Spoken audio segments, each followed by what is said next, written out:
안녕하세요.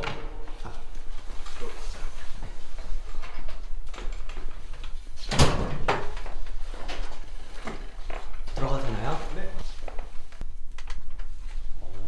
유현 씨 방이신가 봐요. 네, 제 방입니다. 아, 딱히 특별한 건 없고 의자가 없다는 정도.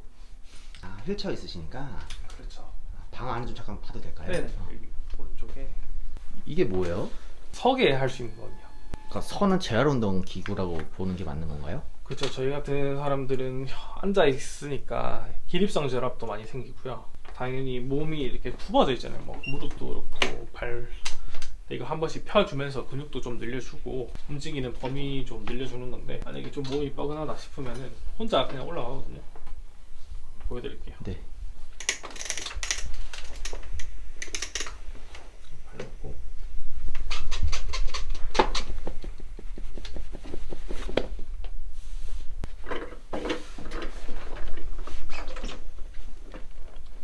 이렇게 일어서는데 지금 경련이 심해가지고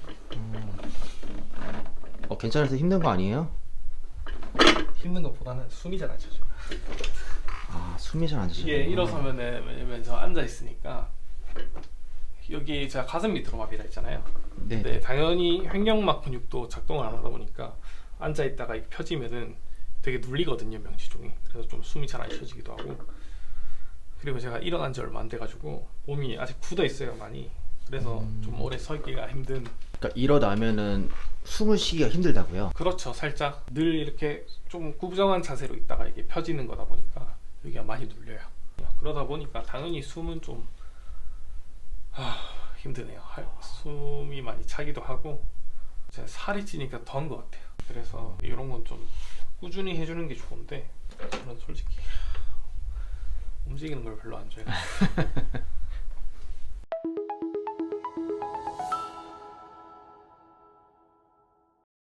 안녕하세요. 안녕하세요. 자기소개 좀 부탁드리겠습니다.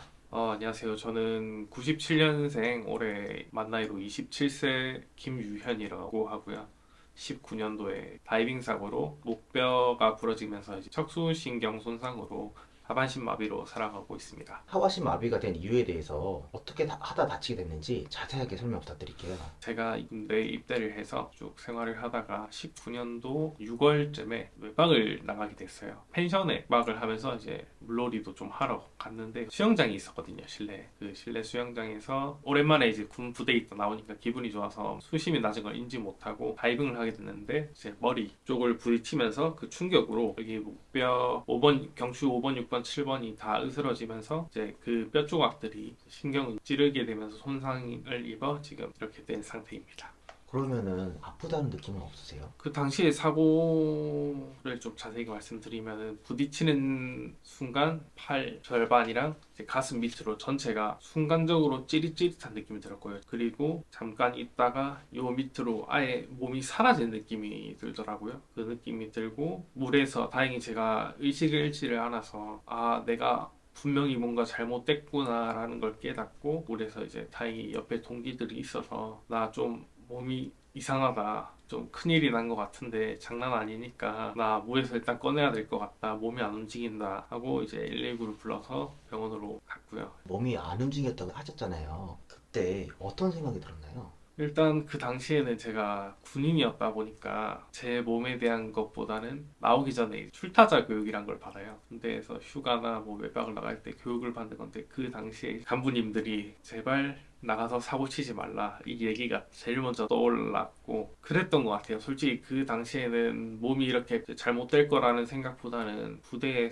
피해를 줬구나라는 생각이 제일 컸던 것 같아요.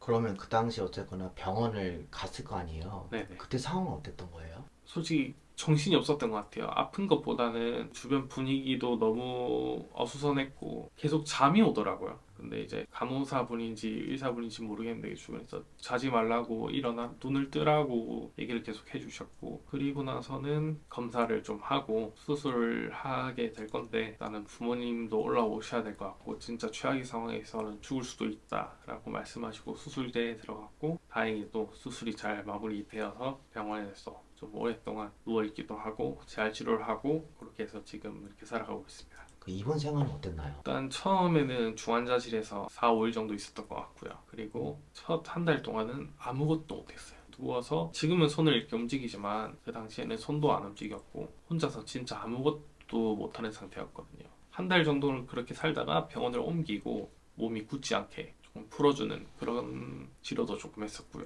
그리고 한 몇 달 지나서 몸을 다시 돌아오게 하는 것보다는 이 몸을 가지고 생활을 할 수 있게 도와주는 이제 재활 치료, 일상생활에 필요한 동작들을 하나씩 하나씩 배워가면서 총 10개월 정도를 병원에 있었고. 그러면 앞으로 뭐 걷는다는 건 언제쯤 알았던 거예요? 저는 처음에 병원에 있을 때는 그냥 당연히 걸어서 나가는 줄 알았어요. 한 6개월 정도는 그렇게 생각을 하다가 반년 이상 지나고 있다 보니까 그때부터 약간 치료나 그런 것들이 내가 걸을 수 있게 하는 게 아니라 이 상태를 유지를 하고 이 상태로 살아갈 수 있게 하는 치료들과 이제 운동들이구나라는 걸 알고 나는 진짜 평생 이 몸으로 살아갈 수도 있겠구나라는 생각을 했고요. 부모님이 힘들어 하시는 걸 알고 내가 그래도 좌절하면 안 되고 일단 나가야겠구나. 그 생각으로 열심히 병원 생활을 했던 것 같아요. 그럼 같이 어쨌거나 놀았던 군대 동기들이나 친구들 반응은 어땠나요? 처음 다치고 나서 그런 소식 들었을 때 친구들은 제가 장난치는 줄 알았대요. 워낙에 장난기가 많았고 친구들이 무슨 말도 안 되는 소리냐 라고 받아들였다가 진짜다라는 걸 알고 이제 병원에 왔을 땐 좀 친구들이 충격이 많이 컸다고 하더라고요. 그 당시는 몰랐지만 저를 보고 가서 울었던 친구도 있었고. 그러면 어쨌거나 퇴원하고 집에 왔고 처음 밖에 나갔을 때 기분이 어땠나요? 저희 집에 오시면서 아시겠지만 차가 없으면 나갈 수 없어요. 여기는 휠체어를 밀고 갈 그런 환경도 안 되는 위치에 있고 집이 버스를 제가 탈 수 있는 상황도 아니니까 집에서 안 나오고 매일 뭐 호송생활만 보내다가 완전 바닥에서 시작을 하니까 그런 사소한 것들도 되게 크게 와닿았고.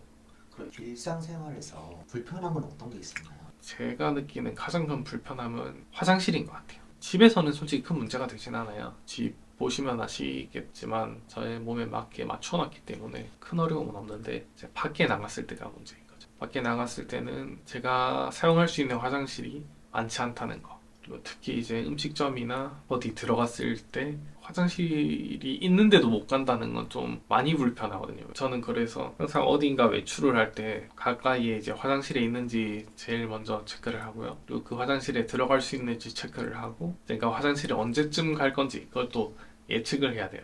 근데 그게 가장 큰 불편함인 것 같아요. 특히 이제 술을 마셨을 때는 술 마시면 화장실 좀 자주 가게 되잖아요. 그래서 저는 술을 먹더라도 맥주 같은 거는 잘 안 먹고 물도 잘 안 마시게 되고 그런 것 같아요. 그때가 제일 힘들죠.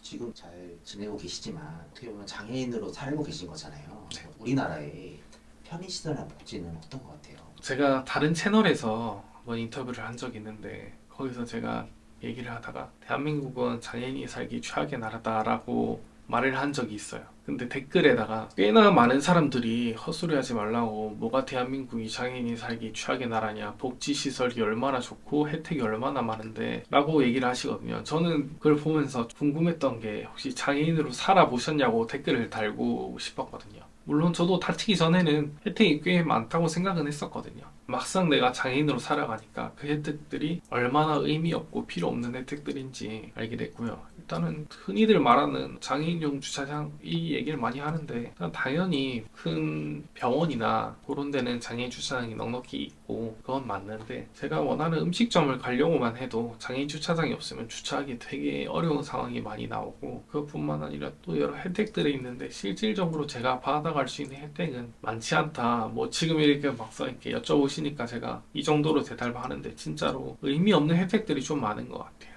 시설들도 제가 10년 전에 영국에서 반년 정도 살았는데 10년 전에 영국이랑 지금 한국을 비교해봐도 그쪽이 훨씬 시설이나 혜택들이 더 좋았던 것 같고요. 구체적으로 선진국이 우리나라에 비해서 복지란 혜택이 있다고 말씀하셨는데 그게 구체적으로 어떤 게 있나요? 솔직히 제가 정확히는 몰라요. 왜냐면 그 당시에 제가 비장애인이기도 했고 내 눈으로 보이는 게 있잖아요. 제가 그때 랭귀지 스쿨을 다녔었는데 휠체어를 탄 선생님이 한 분 계셨어요. 근데 그 선생님 한 명 때문인지 모르겠지만 그 조그만한 건물에 휠체어를 탄 사람들이 이용할 수 있는 엘리베이터가 있었어요. 그리고 그 선생님이 화장실을 계속 사용이 가능했었던 걸 생각해 보면 그 선생님 하나 때문에 그걸 설치한지는 모르겠지만 또 그 선생님이 그렇게 사고로 다치시면서도 다시 직장에 다닐 수 있다는 게 되게 대단하지 않나. 그 선생님이 대단한 것도 있겠지만 그런 환경을 만들어준 사회도 대단하지 않나. 물론 이러면은 영국은 나라도 크고 그렇다 하실 수도 있겠지만 당연히 후진국들에 비하면 저희 나라가 좋은 건 사실이거든요. 근데 후진국이랑 비교를 하면 안 되고 저는 당연히 저희보다 더 발전되어 있는 나라랑 비교를 해야지 그것 또한 나라 발전에 좋은 영향을 끼칠 수 있나라고 생각해요.